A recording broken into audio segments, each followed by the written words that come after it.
সুম্মা ইয়ারফাউহা আল্লাহ, স্বৈর শাসকদেরকে যিনি উঠায় দিবেন তিনি কে? এখন একটু আপনি তাকায় বলেন তো দেখি, যারা 70-80 রাকাত করে তাহাজ্জুদ পড়ছিল বাংলাদেশে, মানুষ এখন তাদেরকে খুঁজতেছে নাকি? কেন? মেহমানদারি এখনো বাকি আছে। দুই একজনের মেহমানদারি হয়েছে সিলেটে, আপনারা দেখছেন বিচারপতি মানিক।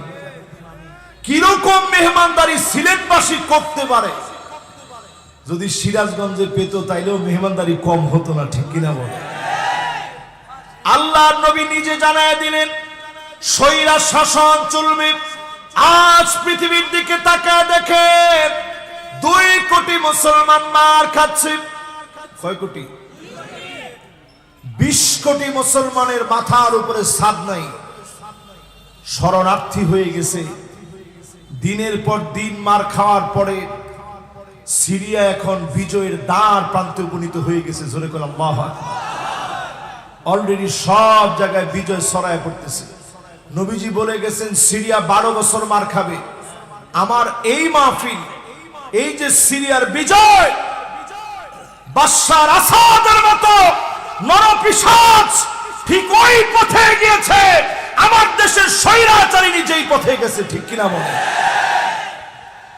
তাহলে বাংলাদেশকে আপনি কিন্তু ফেলে দিতে পারবেন না। আমার দেশ রোল মডেল স্থাপন করেছে। আমি আজকে দায়িত্বহীন কণ্ঠে বলতে পারি, আগামীর পৃথিবীতে আল্লাহর নবীর হাদিস অনুযায়ী যেই প্রতীক্ষা চলছে, যেই পরিবর্তন আসবে, ওই পরিবর্তনের ধারাবাহিকতা বাংলাদেশ থেকে শুরু হবে ইনশাআল্লাহ।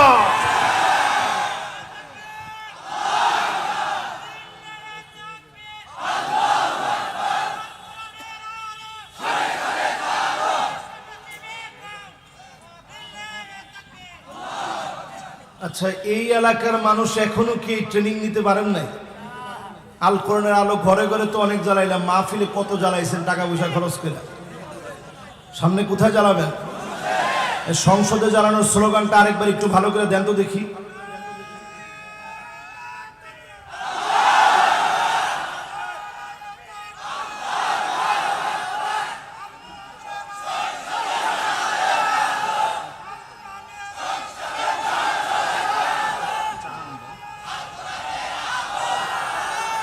মাশাআল্লাহ, এবার ঠিক আছে। মাশাআল্লাহ, বোঝা গেছে যে এই সলঙ্গার মানুষের ট্রেনিং আছে। তো সবসময় আবার লিল্লাহে তাকবীর দিয়েন না, মাঝে মাঝে নারায়ে তাকবীর স্লোগানটা মাঝে মাঝেই দিবেন, আর মনে করবেন এটা আমাদের রক্তের স্লোগান, ঠিক কিনা বলেন? কারণ এই স্লোগানকে পর্যন্ত জঙ্গিবাদের স্লোগান বলেছে। নারায়ে তাকবীর জঙ্গিবাদের স্লোগান নয়, শহীদের তামান্নার স্লোগান। এজন্য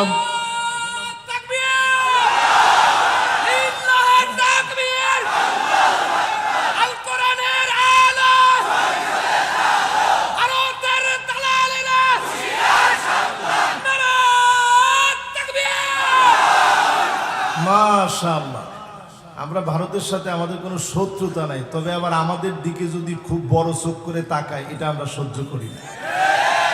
কারণ আমরা মুসলমানরা লোহার বুট বুঝেন? এটা বাদাম বুট না, চাইলে আপনি চিবায়ে ফেলবেন। মুসলমানরা এইরকম বুট না, মুসলমানরা লোহার বুট। মুসলমানদেরকে চাবাইতে পারে এমন বিষাক্ত কোনো দাঁত পৃথিবীতে তৈরি হয় না। সোজা কথা, আজকের এই মাহফিল থেকে সূরা আসরের ভিতরে আয়াত জানি কয়টা? শব্দ কয়টা? অক্ষর কয়টা?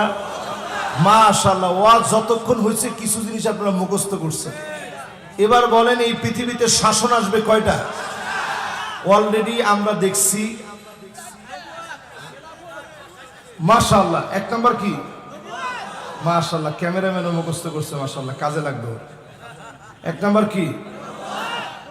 2 নাম্বার? 3 নাম্বার? না না, খালি আব্বাসি কইেন না, রাজাদের শাসন। মানে ছেলে রাজা হবে, আবার তার ছেলে রাজা হবে, তার ছেলে রাজা হবে, পীরের ছেলে যেরকম পীর হয়, এইরকম চলতে থাকবে। এরপরে আসবে পৃথিবীতে স্বৈরা শাসন। এরপরে আল্লাহর হাবিব বলেন, এই দুনিয়ার ভিতরে সুম্মা তাকুনু খিলাফান আলা মিনহাজি নবুওয়াতিন, আবার আল্লাহর নবীর শিখানো এই জমিনে কোরআনের রাজ কায়েম হবে, পথ করে উঠবে, কোন জালেম আটকা দিতে পারবে না, পারবে না, পারবে না। এটা আমার কথা। বিশ্ব নবী সাল্লাল্লাহু আলাইহি সাল্লাম একেবারে হাসানুন সহিহ হাদিসের ভিতরে আল্লাহর নবী বলে গেছেন, এই 5টা শাসন তোমরা দেখবা। স্বৈরা শাসকদের সারা দুনিয়াতে যেইভাবে স্বৈরা শাসকদেরকে হটানো হচ্ছে, স্বৈরা শাসকদেরকে মূলোৎপাটনের পরেই এই পৃথিবীতে আবার কালেমার পতাকা উঠবে। ইল্লা আদখালাহুল্লাহু কালিমাতাল ইসলাম, রন্ধ্রে রন্ধ্রে কালেমার পতাকা উড়বে, উড়বে। জালেমরা আটকা দিতে পারবে না, পারবে না, পারবে না। কোন সময় তাকায় দেখবেন আনসার হয়ে নামবে, কোন সময় তাকায় দেখবেন ব্যাটারি রিক্সা চালিত রিক্সা চালক হয়ে নামবে, কোন সময় তাকায় দেখবেন এরা নামবে পল্লী বিদ্যুতের অফিসার আর কর্মী সেজে, কোন সময় নামবে আমার দেশের সাম্প্রদায়িক যে সম্প্রীতি আছে এটা বিনষ্ট করার লক্ষ্যে নানা ধরনের চক্রান্ত নিয়ে নামবে। পরিষ্কার আমরা বলে দিতে চাই, আগামীর বাংলাদেশে কোরআনের রাজ কায়েম হবে। যদি আপনি পিছায় থাকেন, সময় কাজে না লাগান, আল্লাহর আদালতে জবাব দেওয়া যাবে না, ঠিক কিনা বলেন? আমি কি আপনাদেরকে বুঝাইতে পারতেছি? সময়ের গালি দিয়েন না, বলেন না হুজুর সময়টা ভালো ছিল না এই জন্য হয় নাই। আজকে থেকে বলেন ইনশাআল্লাহ দিন বিজয় হবে। জোরে কোন ইনশাআল্লাহ। আস-সাইয়ু মিন্না ওয়াল ইতমামু মিনাল্লাহ।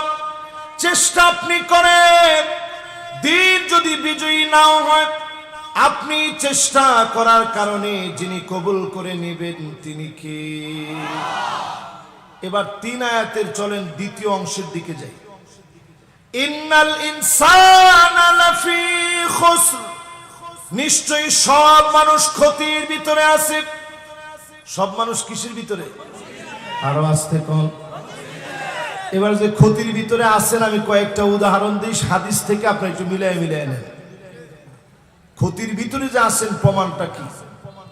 ক্ষতির ভিতরে আছেন বোঝার জন্য বুঝেন, এমন সময় দুনিয়ার ভিতরে চলবে মানুষ এমন চরিত্রহীন হয়ে যাবে, হাত্তা তুত্তাখাযাল মাসাজিদু তুরুকা, মসজিদ থাকবে, রাস্তা দিয়ে হেঁটে হেঁটে চলে যাবে, মাগার নামাজ পড়ার জন্য মুসলমানের ছেলে মসজিদে যাবে না।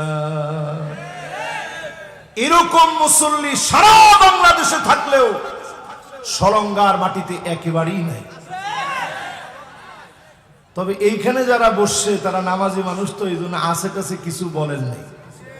এখানে মানুষের চেহারা দেখি আমার মন ভরে গেছে, এরা তো সব নামাজি লোক। এরপরও তো জিটি কিছু কয় না। যারা আজকেও নামাজ পড়ে নাই তারা মাথা নিচের দিকে দিয়ে রাখছে যে হুজুর আজকে এই ওয়াজটা বাদ দিলে হয়। এবার কোন যারা নামাজ নাই যাদের, এরা কি আমাদের নেতা হইতে পারে? নামাজ নাই যাদের, এরা কি আমাদের কর্মী হইতে পারে? নামাজ নাই যাদের, এরা ইসলামের পরিচয় দেওয়ার অধিকার নাই। নামাজ নাই যার, মদখুরের চাইতে সেই লোকটা খারাপ, ঠিক কিনা বলে? মাশাআল্লাহ, একজন পিচ্ছি যেইভাবে ঠিক বলছে, ওর ভিতরে হিম্মত আছে যে হুজুর এই ওয়াজটা বেশি করে করে।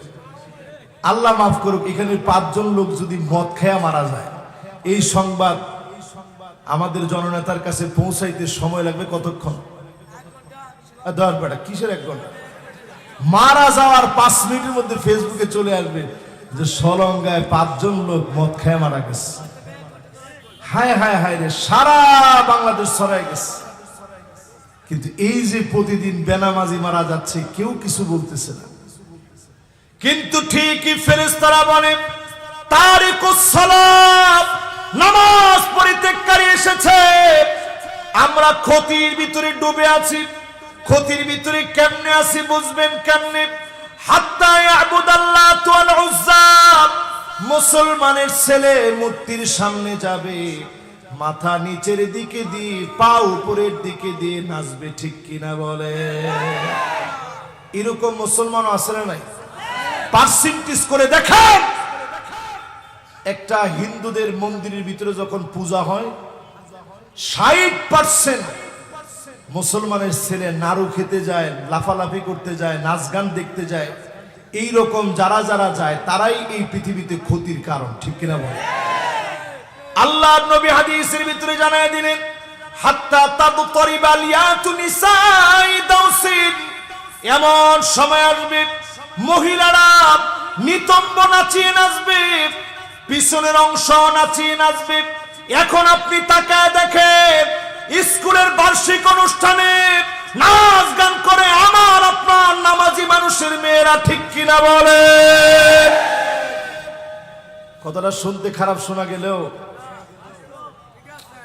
একজনে বাস্তব বলছে, আর বাকিরা কি বলেন? আসলে কি এগুলা হয় কি হয় না? 1450 বছর আগে রাসূল বলে গেছেন, কেমন যেন আমাদেরকে দেখে দেখে বলতেছেন। নবী বলছেন, দিল খলাসা নামক মেলার ভিতরে যেইভাবে নারীরা নাচতো, এইভাবে করে নাচ গান সব পাইকারি দরে শুরু হয়ে যাবে। পুরাপুরি আমাদের সমাজের ভিতরে শুরু হয়ে গেছে। 30 বছর পিছনে গিয়ে দেখেন, সরঙ্গায় কোন স্কুলে যদি এইরকম ঘটনা ঘটতো, বড় বড় মেয়েরা যদি এরকম নাচ গান করতো, নাচ গান করার পরে সঙ্গে সঙ্গে বাপ শিক্ষককে ডেকে বলতে, আপনার কত বড় সাহস, আমার মেয়েকে আপনি নাচাইলেন কেন? ঠিক কিনা বলে? আর এখন বাপ নিজে গিয়ে মেয়েরে জিজ্ঞাসা করে, কি কি ড্রেস লাগবে মা, তুই আমারে কর। মেয়ে বলে, আব্বা সব আছে, খালি পায়ের ঝুনঝুনি গুলো নাই।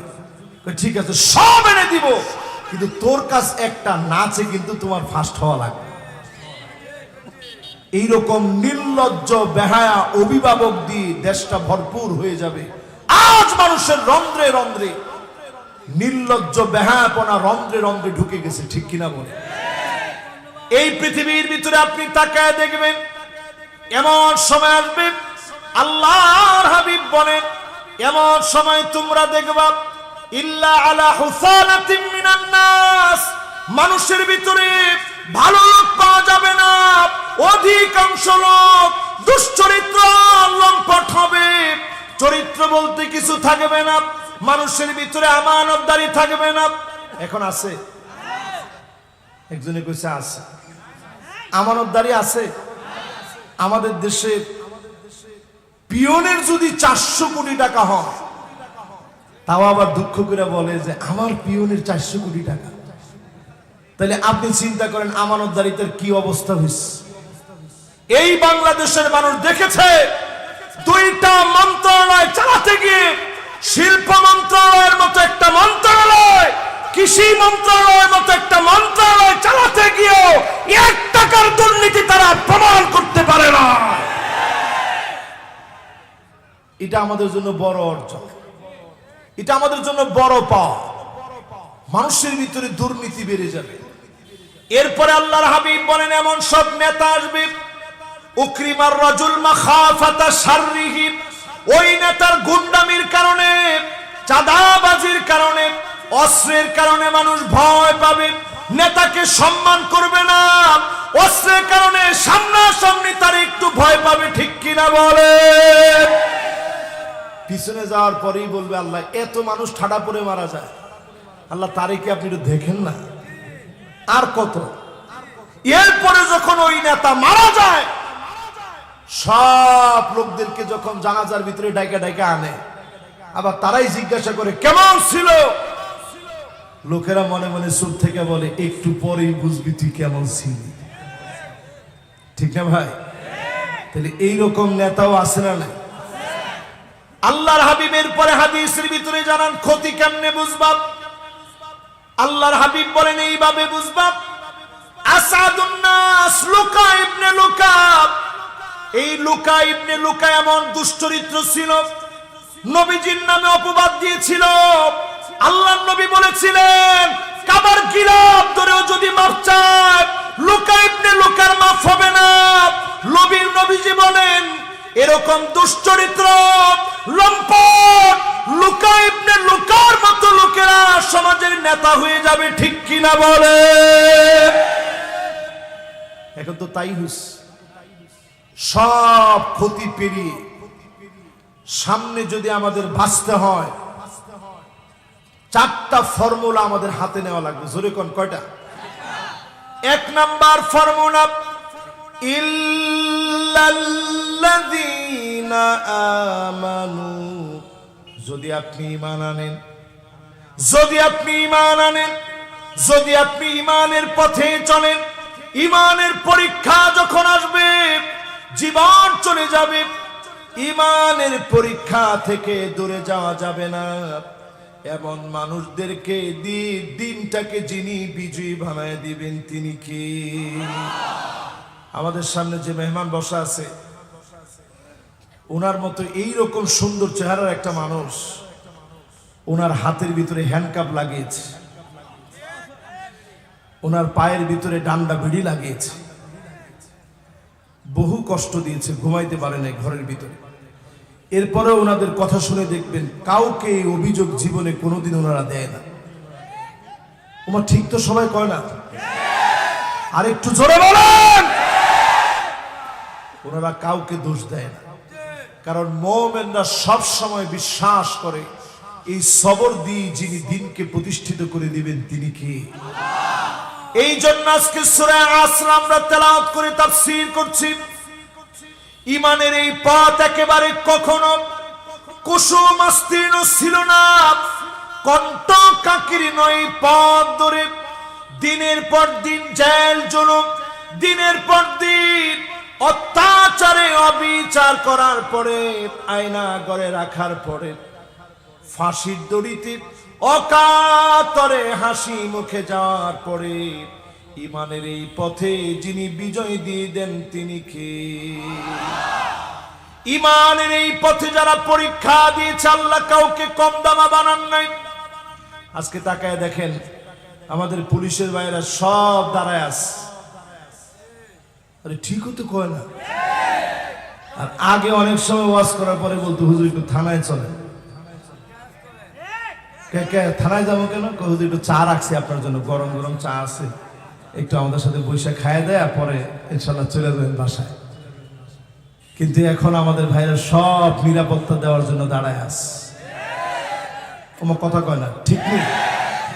আমরা ভাইদেরকে সমর্থন করি এবং বলি সময়ের পরিবর্তনের সময় আমাদেরকে শিক্ষা দিয়েছে নীতি নৈতিকতা আদর্শ বহির্ভূত কাজ যদি কোনো পোশাক লাগায় করা হয় গোটা জাতি তাদেরকে ধিক্কার দেয়, ঠিক কিনা বলে?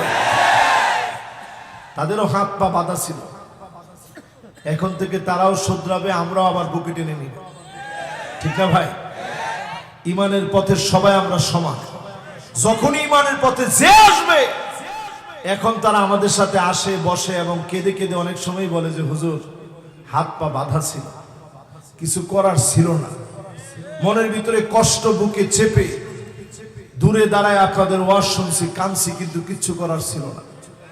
এই মাহফিলে পরিষ্কার বলি, ঈমানের পথে পরীক্ষা দিলে কেউ কম দামা হয় না। ঈমানের পথে পরীক্ষা দিয়েছেন আব্দুল্লাহ, উহুদের প্রান্তে শহীদ হলেন। উহুদের প্রান্তে শহীদ হওয়ার পরে আব্দুল্লাহ রাদিয়াল্লাহু তাআলা আনহুকে আল্লাহ নিজে ডাকলেন। ডাকছেন কি? জোরে কোন? ডেকে কয় আব্দুল্লাহ কি মন চায় তোমার, তুমি একটু বলো।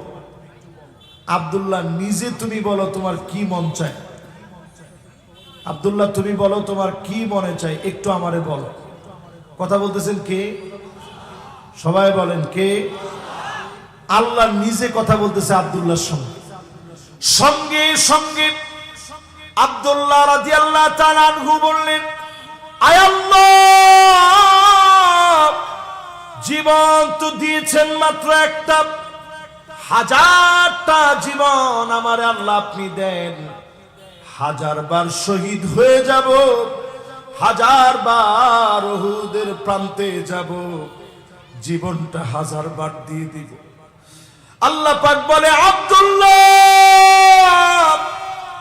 ইন্নাহু কদ কাদা, সিদ্ধান্ত তো চূড়ান্ত হয়ে গেছে, একবার শহীদ হলে আর কেউ যেতে পারে না। আল্লাহ রাব্বুল আলামিন বললেন, আব্দুল্লাহ তোমার দাম আমার কাছে অনেক বেশি। নবীজিকে ওহী করে জানায় দিলেন, নবী আব্দুল্লাহর সঙ্গে আমার কথা হয়েছে। আব্দুল্লাহ তো 1000 বার যেতে চায়, 1000 বার জীবনটা আল্লাহর জন্য কোরবান করতে চায়। পড়েন আল্লাহু আকবার। কতবার জীবন দিতে চায়? 1000 বার জীবন দিতে চায়। আল্লাহ নবী কেঁদে ফেললেন। আব্দুল্লাহ সন্তান জাবেরকে ডাকলেন, জাবের তোমার আব্বার সঙ্গে আল্লাহ কথা বলেছে, তোমার আব্বা বারবার দুনিয়ায় আসতে চায়, শহীদ হওয়ার জন্য আসতে চায়। জাবের রে, তোমার জন্য আমার কিছু করতে মনে চায়, তোমার জন্য কিছু দিতে মনে চায়। জাবের তোমার কি লাগবে বলো? জাবের বলে, ওগো নবীজি আব্বা তো চলে গেলেন, অনেক পাওনাদার রেখে গেলেন, পাওনার জন্য প্রতিদিন আমাদের কাছে আসে। নবীজি ডাক দিয়ে বললেন, যাও যাও ঘরের ভিতরে কিছু থাকলে নিয়ে আসো। এই কয়টা খেজুর নিয়ে আসছে, মুষ্টি ভইরা কয়টা খেজুর নিয়ে আসছে নবী, এটা ছাড়া আর কিচ্ছু নাই। নবীজি বলল, ঠিক আছে যাও, সব পাওনাদারদেরকে ডাকো। সব পাওনাদারদেরকে ডাকছে। নবীজি 2টা হাত দিয়ে এইভাবে ধরে ধরে একটু খেজুরগুলা নাড়াচাড়া করলেন, নিজ হাতে ওজন দিয়ে বলছে, তুমি কত পাও? এত পাই, নাও খেজুর নাও। তুমি কত পাও? এত পাই, নাও খেজুর নাও। তুমি কত পাও? এত পাই, খেজুর নাও। একজন একজন করে সবাইকে দিয়ে দিলেন। সব পাওনা পরিশোধ হয়ে গেল। এরপরেও বরকতি খেজুরগুলা রয়ে গেল। আল্লাহ নবী বললেন, যাবে যাও ঘরের ভিতরে খেজুরগুলা তুমি নিয়ে যাও। এই মাহফিলের ভিতরে যারা বসলেন, ইমানের পথে পরীক্ষা আসবে, আল্লাহর কাছে আপনারা দামি হবেন। 2 নম্বরে আল্লাহ জানায় দিলেন, ওয়ামিলুস সালিহাত, ইমানের পরে আমলে সালেহ করবেন, নেক কাজ করবেন। সবাই বলেন কি কাজ? 8টা নেক কাজের কথা বলি জাহান্নাম হারাম হওয়ার জন্য, খুবই সংক্ষেপে। আমার দিকে তাকায় আছেন তো সবাই? জোরে কোন আছেন তো ইনশাআল্লাহ? 8টা নেক কাজের কথা বলি জাহান্নামের আগুন হারাম হবে। 1 নাম্বার, ঈমান আনার পরে ঈমানের উপরে যারা টিকে থাকবে, ফাঁসি হবে, জেল জুলুম হবে, করাত দিয়ে চিরে ফেলবে, গুলি করে বুক জাজরা করে দিবে। ঈমানের পথে যারা টিকে থাকবেন, হারামাহুল্লাহু আলাইহিন নার, জাহান্নামের আগুন যিনি হারাম বানায় দিবেন তিনি কি? সহিহ হাদিস। 2 নম্বর শুনেন, 5 ওয়াক্ত নামাজ যারা পড়বে, কয় ওয়াক্ত? আরো জোরে। ফজরের সময় জীবন আমার ঘুমের বিছানায় ন্যস্ত, যোহরের সময় অফিসেতে মহাব্যস্ত, আসরের সময় বাজারের ব্যাগ হাতে নামি, এশার সময় চোখ দুটো আমার টিভির চ্যানেলে। এইভাবে আমি আমার নাম লিখালাম জাহান্নামীদের প্যানেলে। এরকম লোক আছে তো? নাম লেখাইছেন কোথায়? এতক্ষণ ওয়াজ করছে আপনাদেরকে জাহান্নামে নাম লেখাইতে? কোথায়? সবাই কোন জান্নাতে। জোরে কোন কোথায়? ঈমানের পথে পরীক্ষা আসবে, টিকে থাকবেন। 5 ওয়াক্ত নামাজ সুন্দর করে ওয়াক্ত মতো সুন্দর করে ওযু বানায় পড়বেন। 3 নম্বরে 40 দিনের নিয়ত করেন। কয়দিন? তাকবীরে উলার সঙ্গে নামাজ পড়বেন। মাশাআল্লাহ, 40টা দিন তাকবীরে উলার সঙ্গে নামাজ পড়বেন। রিপোর্ট রাখার গুরুত্বটা ঠিক এইখানে। ওই যে আপনি 5 ওয়াক্ত নামাজটা পড়তেছেন, একটু লিখে রাখতেছেন, একটু তাকবীরে উলার সঙ্গে আপনি পড়েন। কয়দিন? আল্লাহর হাবিব বলেন, হারামাহুল্লাহু আলাইহিন নার, তৃতীয় ওই ব্যক্তির জন্য জাহান্নামের আগুন হারাম হবে। জাহান্নামের আগুন হারাম বানায়া যিনি মাফ করে দিবেন তিনি কে? 4 নাম্বার। কয় নাম্বার? 4 নাম্বারে যতজন আমার সামনে বসলেন, কথাগুলো শুনতেছেন, যোহরের আগের 4 রাকাত, ফরজ 4 রাকাত, আর পরে যদি আপনি 4 আর 4 কত হলো, বাকি আছে কত? বাকি যদি 2 রাকাত যদি 12 রাকাত পুরা পড়তে পারেন, ইবনে মাজাহ তিরমিজিতে হাদিস আসছে, যারা এটা পড়তে পারবেন তাদের জন্য হারামাহুল্লাহ, জাহান্নামের আগুন আল্লাহ হারাম বানায় দিবে। জোরে কোন আল্লাহু আকবার। কয়টা হলো? 1 নাম্বার ঈমান, 2 নাম্বার নামাজ, 3 নাম্বার তাকবীরুল্লাহর সঙ্গে নামাজ, 4 নাম্বার যোহরের পরে এবং আগের সব মিলে 12 রাকাত যারা পড়বেন। 5 নম্বরে যতজন বসছেন মানিক বাররাত কাদামাহু ফি সাবিলিল্লাহ, 2টা পায়ের ভিতরে দিন বিজয়ের জন্য পায়ের ভিতরে ধুলাবালি লাগালেন। সহিহ হাদিস তালাশ করে দেখেন, আল্লাহর হাবিব বলেন, যেই পায়ের ভিতরে দিন কায়েমের জন্য ধুলাবালি লাগবে, হারামাহুল্লাহু আলাইহিন নার,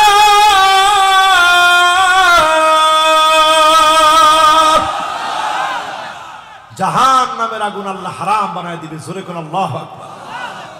6 নম্বরে যতজন আমার সামনে বসলেন, মান শাবা শাইবাতান ফিল ইসলাম, যার চুল পেকে গেছে, দাড়িগুলো পেকে গেছে, হার্টের ভিতরে রিং লাগানো লাগছে, প্রিয় আল্লামার দিকে তাকায় দেখেন, আল্লামা দেলোয়ার হোসেন সাইদি রহমাতুল্লাহ আলাইহি 5টা রিং লাগানো লেগেছে, জেল জুলুম সহ্য করেছে, আমার ভাইগুলো অসুস্থ হয়ে গেছে, এই যে দিনের জন্য কষ্ট করেছে। আল্লাহর হাবিব বলেন, এই মানুষগুলোর জন্য যিনি জাহান্নামের আগুন হারাম বানায় দিবেন তিনি কি? আমরা প্রত্যাশা করতে পারি নবীর হাদিস অনুযায়ী, ঠিক কিনা বলে? 6 নম্বরের পরে 7 নম্বরে মান দাফানা সালাসা মিনাল ওয়ালাদ, 3টা সন্তান আপনার মারা গেছে, দাফন কাফন হয়ে গেছে, বুকের মধ্যে পাথর বেঁধে রেখেছেন, কষ্টগুলা জমা রেখেছেন, এমন মানুষের জন্য জাহান্নামের আগুন যিনি হারাম বানায় দিবেন তিনি কি? যদি কোনো গালাগালি না করে, আর যদি কোন আল্লাহ খালি আমারে দেখে, আল্লাহর কি চোখ নাই? জোরে কোন নাউজুবিল্লাহ। আপনি যদি সবর করেন, আমারও একটা সন্তান দুনিয়া থেকে চলে গেছে, আমার স্ত্রী পাগলের মতো হয়ে গেছে, আমি তখন বারবার সান্ত্বনা দিছি, তোমার জন্য জান্নাতে আল্লাহ একটা বাড়ি বানাবে, নাম দিবে বাইতুল হামদ। জোরে কোন আল্লাহু আকবার। এরপরে সর্বশেষ যতজন আজকের এই মাহফিলে বসলেন, 7 নম্বরে 2টা চোখ আল্লাহ দিয়েছে, এই 2টা চোখ দিয়ে মাঝে মাঝে কাঁদবেন, চোখের পানিগুলা ছেড়ে দিবেন, তাহাজ্জুদের সময় জাগবেন, মাঝে মাঝে আমাদেরকে নিয়ে, সবাইদেরকে নিয়ে তাহাজ্জুদের সময় সবাই মিলে একত্রে, অথবা পারলে একা একা, যখন আপনি দাঁড়ায় যাবেন তাহাজ্জুদের নামাজ পড়বেন, আপনি যখন তাহাজ্জুদের সময় জেগে জেগে কাঁদবেন, মালিকের বরত্বের কথা চিন্তা করবেন, আইনান লা তামাসসুহুমান নার, এই 2টা চোখের জন্য যিনি জাহান্নামের আগুন হারাম বানায় দিবেন তিনি কে?